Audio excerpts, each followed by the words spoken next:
Дагы бир суроо ушул шайлоодо сиздерди Кытай ишканаларына тиешелүүлүгү жана Кытай жарандарына болгон байланышы тууралуу башка талапкерлердин сөздөрү боюнча эмне деп айта аласыз? Эми маган эч нерсе таба албай анан ушул булардын баягы оюнан ойлоп чыккан ушундай фантазиясы да булчу.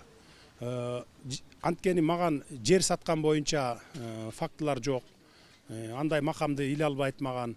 Андан сырткары ушул бир мамлекеттен уурдады, ичип жеп койду деген макам таппай, эч нерсе таппай, анан ушу акыр аягында келип ушу Кытайдын шпиону, анан ушу Кытайдын мурдакы 30 жыл мурдакы жараны келип ушул жерде депутат болуп турган ошонун досу деген сыяктуу бир макамдарды илип атпайбы?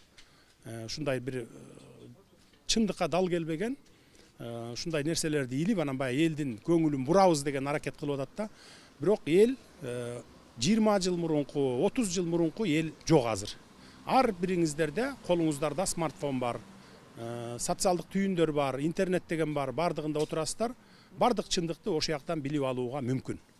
Мындан где-то бир 10-15 жыл мурда КТР аркылуу, ушу мамлекеттик телеканалдар аркылуу ушинтип элдин оюн буруп койсо болот эле.